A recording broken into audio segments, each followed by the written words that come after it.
शहराची खबरबात या बातमीपत्राचे प्रायोजक आहेत Mac care super speciality hospital Ahmednagar. Congratulations वहिनी, बाळ झाल्याबद्दल। पण मी ऐकलंय डिलिव्हरी फार क्रिटिकल होती। आता ठीक आहे ना सगळं? अगं होता थोडा प्रॉब्लेम, पण स्त्रियांच्या आरोग्याची संपूर्ण काळजी घेणारं मातृसेवा होतं ना साथीला। सगळं सुरळीत झालं। किशोर वयापासून ते रजोनिवृत्तीपर्यंत स्त्रीच्या आरोग्याची संपूर्ण काळजी घेणारं अहमदनगर मधील पहिलं स्त्री रुग्णालय Matruseva women's hospital obstetric ICU। किशोरवयीन आणि विवाहपूर्व समुपदेशन, गरोदर माता तपासणी आणि प्रसूती, पहिल्या सिझेरियन नंतर नॉर्मल डिलिव्हरीची सोय। मातृसेवा विमेन्स हॉस्पिटल, सक्कर चौक, नवीन टिळक रोड, अहमदनगर। फोन 9850 20 0017।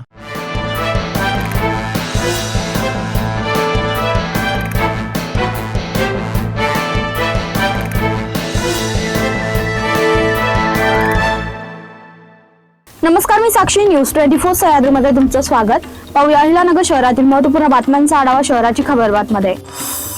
घर बांधण्यासाठी माहेरहून 20 लाख रुपये आणावेत या मागणीवरून एका विवाहितेचा शारीरिक व मानसिक छळ केल्याप्रकरणी पतीसह तिघांविरुद्ध कोतवाली पोलीस ठाण्यात रविवारी गुन्हा दाखल करण्यात आलाय। सध्या केडगाव येथे राहणाऱ्या पीडित विवाहितेने फिर्याद दिली आहे। पती महेश महेंद्र जेजुरकर, सासरे महेंद्र म्हातारबा जेजुरकर, सासू कांताबाई महेंद्र जेजुरकर अशी गुन्हा दाखल झालेल्या संशयित आरोपींची नावे आहेत। शहरातील माळीवाडा परिसरात दारू पिण्यासाठी पैसे न दिल्याच्या कारणावरून एका तरुणावर चाकूने हल्ला केल्याची घटना रविवारी रात्री घडली आहे। या प्रकरणी कोतवाली पोलीस ठाण्यात एका संशयिताविरुद्ध गुन्हा दाखल करण्यात आला।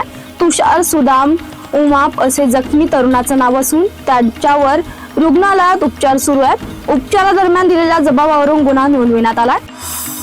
देशभरातील सायबर फसवणुकीत वापरण्यात आलेल्या म्यूल अकाउंट प्रकरणाचा तपास आता वेगाने पुढे सरकत आहे। अहिल्यानगर जिल्ह्यातील 10 संशयित बँक खातेधारकांना लवकरच सायबर पोलिसांकडून चौकशीसाठी नोटिसा बजावण्यात येणार आहेत। सायबर पोलीस निरीक्षक सागर ढिकले यांनी दिलेल्या माहितीनुसार गृह मंत्रालयाच्या national cyber crime reporting portal आणि भारतीय सायबर गुन्हे समन्वय केंद्राकडून प्राप्त माहितीनुसार अहिल्यानगर शहरासह संगमनेर, शिर्डी, राहुरी आणि श्रीगोंदा येथील 10 बँक खात्यांमध्ये देशभरातील विविध सायबर फसवणूक प्रकरणातील सुमारे 40,68,000 रुपयांची रक्कम जमा झाल्याचं समोर आलंय।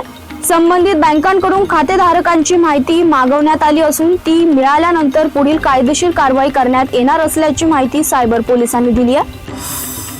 आशिया खंडात नावाजलेल्या जिल्हा बँकेच्या निवडणुकीचे पडघम वाजू लागल्यात।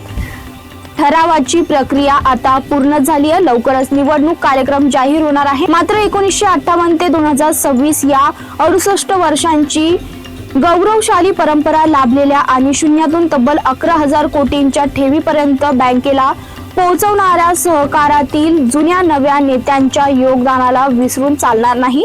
आगामी निवडणुकीतही यातील काही नेत्यांच्या दुसऱ्या तिसऱ्या पिढीतील राजकीय वारसदार बँकेत संचालक पदावर पाहायला मिळू शकतात।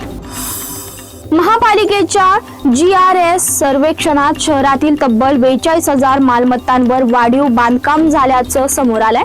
याशिवाय यापैकी सुमारे 25% मालमत्तांचा वापर भाडे कराराने होत असल्याचंही निष्पन्न झालंय। महापालिकेने करयोग्य मूल्यांच्या नोटिसा बजावल्यानंतर सुमारे 9,000 मालमत्ता धारकांनी हरकती नोंदवल्या होत्या। या हरकतींवरील सुनावणी पूर्ण झाली असून आता महापालिका पुन्हा एकदा स्पॉट व्हिजिट करून प्रत्यक्ष पाहणी करणार आहे। महापालिकेच्या माहितीनुसार मालमत्ता कराच्या दरात कोणतीही वाढ करण्यात आली नाही। मात्र ज्या मालमत्तांमध्ये वाढीव बांधकाम झालंय किंवा नव्याने कर आकारणी लागू होत आहे अशाच मालमत्तांवर नियमानुसार कर निश्चित केला जाणार आहे। शहराची खबरबातमध्ये इथेच सांगतो। तुम्ही पाहता न्यूज 24 सह्याद्री।